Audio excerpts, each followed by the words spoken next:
अगर आप SSC CGL 2027 की प्रिपरेशन स्टार्ट करने जा रहे हो और अभी तक कंफ्यूज्ड हो कि कैसे पढ़ना स्टार्ट करें, कहाँ से शुरू करें और कैसे करें, तो ये वीडियो सिर्फ आपके लिए ही है।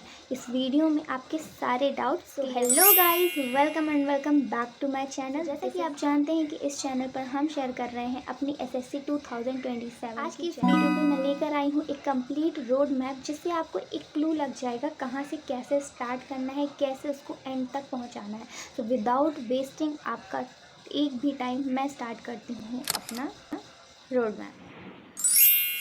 सबसे पहला स्टेप है बिल्ड योर बेस, क्योंकि बेस बिल्ड करना सबसे ज़्यादा इम्पॉर्टेंट है। तो बहुत से स्टूडेंट सीधा बुक्स खरीद कर पढ़ना शुरू कर देते हैं, लेकिन ये सबसे कॉमन मिस्टेक है। सबसे पहले आपको एग्ज़ाम के पैटर्न को समझना होगा। तो नो एग्ज़ाम पैटर्न, ये सबसे ज़्यादा इम्पॉर्टेंट। आप किस चीज़ के एग्ज़ाम को देने जा रहे हो, उसका आपको पैटर्न पता होना सबसे ज़्यादा ज़रूरी है। तो सबसे पहले एग्ज़ाम के पैटर्न को समझिए, उसके बाद कंप्लीट सिलेबस को जानिए। अपने सिलेबस को जानिए, उसमें क्या आना है, क्या क्या आना है, कौन से सब्जेक्ट्स आने, ये सारी चीज़ें आपको जानना है। आप गूगल पर सर्च कर सकते हैं, सारा सिलेबस आपको गूगल पर लिंक मिल जाएगा, या फिर अगर आप चाहें तो मैं भी आपको बता सकती हूँ। सेकंड चीज़ है आपको नो कंप्लीट सिलेबस। इसके बाद फिर बेसिक से शुरू करिए। बिना बेसिक के डायरेक्ट आपको एडवांस पे जाने की गलती बिल्कुल नहीं करनी है। सबसे पहले आपको अपना बेसिक स्ट्रॉन्ग करना है। तो सबसे पहले बेसिक मैथ्स शुरू करिए, फिर मैथ्स के बेसिक कॉन्सेप्ट्स को क्लियर करिए, फिर रीजनिंग को स्टार्ट कीजिए। बेसिक रीजनिंग को डेली प्रैक्टिस करिए। डेली प्रैक्टिस करेंगे जब आप, धीरे धीरे आपको आने लगेगी। रीजनिंग प्रैक्टिस करिए, बेसिक रीजनिंग को डेली प्रैक्टिस करिए। डेली प्रैक्टिस करेंगे जब आप, धीरे धीरे आपको आने लगेगी। रीजनिंग को डेली प्रैक्टिस करिए। इंग्लिश को इग्नोर मत करिएगा, क्योंकि ये स्कोरिंग सब्जेक्ट है। जनरल अवेयरनेस के लिए स्टैटिक जीके और करंट अफेयर्स दोनों पर ध्यान दीजिएगा। जनरल अवेयरनेस के लिए स्टैटिक जीके और करंट अफेयर दोनों पर ध्यान दीजिएगा। जब आपकी बेसिक्स क्लियर हो जाएं, तब आता है सेकंड स्टेप, कंप्लीट सिलेबस। आपका जब बेसिक्स पूरा क्लियर हो जाएगा, तब आपको उस स्टेप पर बढ़ना है। अब आपको आपका सिलेबस कंप्लीट करना है। हर सब्जेक्ट्स को एक प्लान के साथ कंप्लीट करिए। आपको सारे सब्जेक्ट्स को फिनिश करना है एक प्लान के साथ। मेक डेली टारगेट्स बनाइए अपने, और उनको पूरा भी कीजिए। ये नहीं कि आपने टारगेट बना दिया और उसको ऐसे ही छोड़ दिया। मेक डेली टारगेट्स, और फिर उसको पूरा भी करना है आपको डेली रूटीन वाइज। रोज़ प्रैक्टिस करिए। प्रैक्टिस करना बहुत ज़्यादा ज़रूरी है। डेली प्रैक्टिस सबसे ज़्यादा इम्पॉर्टेंट। तो डेली प्रैक्टिस करिए। रिवीजन ही आपको टॉपिक्स याद रखने में हेल्प करेगा। वीकली रिवीजन करिए। सपोज़ आप ऐसा अपना बना लीजिए प्लान कि आप हफ्ते में 7 दिन होते हैं, तो 7 दिन में से आप 5 दिन अपने सब्जेक्ट्स को पढ़ रहे हैं, एंड लास्ट में आपके जो 2 दिन बचते हैं, मान लीजिए सैटरडे और संडे, तो उन 2 दिनों में आपने हफ्ते में जो भी सारा कुछ पढ़ा है, जो भी टॉपिक्स पढ़े। अब आता है आपका स्टेप नंबर 3, मास्टर PYQs। ये सबसे ज़्यादा इम्पॉर्टेंट चीज़ है। आप प्रिपरेशन कर रहे हैं, अगर आप उसमें कुछ भी पढ़ लीजिए, लेकिन अगर आपने PYQs नहीं लगाए हैं उस पर्टिकुलर टॉपिक के, उस पर्टिकुलर सब्जेक्ट के, तो कोई भी मतलब नहीं होता है आपके पढ़ने का। प्रीवियस ईयर क्वेश्चन सॉल्व करना बहुत ज़्यादा इम्पॉर्टेंट है। रोज़ टॉपिक वाइज आपको क्वेश्चंस करने हैं। आप डेली कोई भी टॉपिक करते हैं, सपोज़ उस चीज़ के आपको तुरंत उसी दिन ही क्वेश्चन लगाने। बात के लिए बिल्कुल भी क्वेश्चन मत छोड़िएगा। आप ये सोचिए कि पहले सिलेबस कंप्लीट कर लेते हैं, फिर इसके बाद क्वेश्चन की प्रैक्टिस करेंगे, तो ऐसा आपको बिल्कुल भी नहीं करना है। आपको daily wise, topic wise question करने हैं आपको। वीकली टेस्ट भी देना है। टेस्ट से बिल्कुल मत डरिए। ये मत सोचिए मार्क्स कम आएंगे, क्या होगा, कैसे होगा, कुछ नहीं सोचना है आपको। डेली आपने वीक में जो भी आपने टारगेट्स कंप्लीट किए हैं, उसका आपको टेस्ट ज़रूर देना है। इससे आपकी एक्यूरेसी भी इम्प्रूव होगी।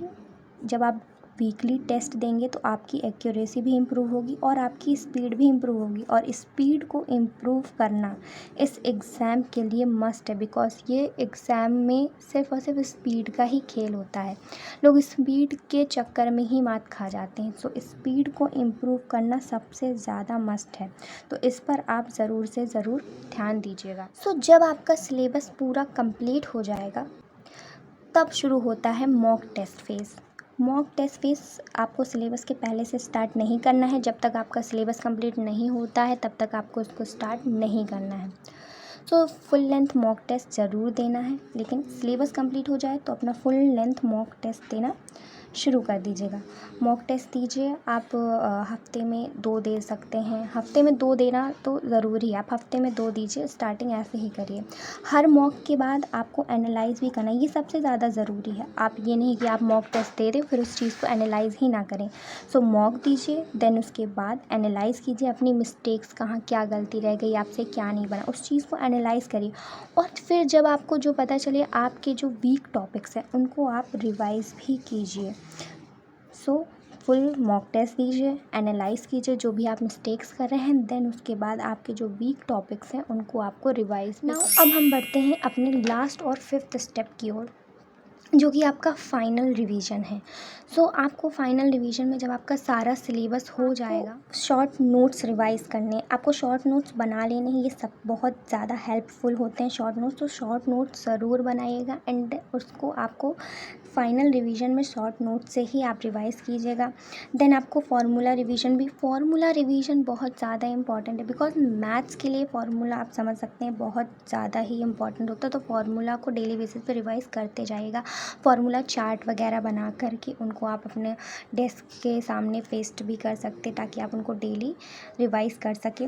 देन आपको डेली प्रैक्टिस करनी है, डेली प्रैक्टिस सबसे ज़्यादा ज़रूरी है, डेली प्रैक्टिस ज़रूर करिएगा। एंड जो सबसे ज़्यादा इम्पॉर्टेंट है वो है आपका डिसिप्लिन एंड कंसिस्टेंसी। डिसिप्लिन और कंसिस्टेंसी में थोड़ी सी भी चूक करी तो फिर आप नहीं कर पाएंगे अपनी इस चीज़ में। आपको डिसिप्लिन और कंसिस्टेंसी की सबसे ज़्यादा ज़रूरत है, तो इसको बना। और अगर आप चाहते हैं कि मैं आपको ऐसे ही एक video subject wise month wise आपको टॉपिक्स बताऊं, मंथ वाइज टारगेट्स बताऊं, सब्जेक्ट वाइज टारगेट्स बताऊं, तो आप मुझे कमेंट सेक्शन पर ज़रूर बताइएगा। मैं आपके लिए एक फुल वीडियो उस पर भी बना। गाइस कमेंट सेक्शन में ज़रूर बताइएगा कि आपको मेरा ये रोड मैप कैसा लगा, और अगर आपको इसमें थोड़ी सी भी कुछ भी कमी रह गई हो या कुछ आप अपनी तरफ से सजेस्ट करना चाहते हो तो प्लीज़ कमेंट सेक्शन में मुझे ज़रूर बताइएगा।